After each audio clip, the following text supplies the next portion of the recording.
समस्त गाड़ी मालिकंक पई एक गुरुत्वपूर्ण खबर।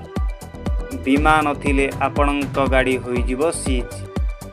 सुप्रीम कोर्ट का निर्देश पर ओडिशा परिवहन विभाग बड़ एक्शन। वैध बीमा नथिले जबत हेबो गाड़ी, रद हेबो आरसी। वैध बीमा नथिबा गाड़ी विरोध रे परिवहन विभाग कठोर अभिमुख्य।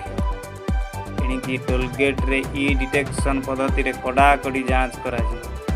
बीमा, फिटनेस, प्रदूषण प्रमाणपत्र स्वयंक्रिय पद्धति रे जांच करा। आउ ए सबुर वैध कागज पत्र नथिले संगे संगे ई चालान जारी करा। अभ्यासगत नियम उल्लंघनकारी विरुद्ध रे आईनगत पदक्षेप निया। सेही भली पंजीकरण, रद और गाड़ी गुड़ी को जबत करने को पदक्षेप निया। राज्य रे वर्तमान सुधा 65,73,633 गाड़ी बीमा वैध नथिबार सूचना मिली।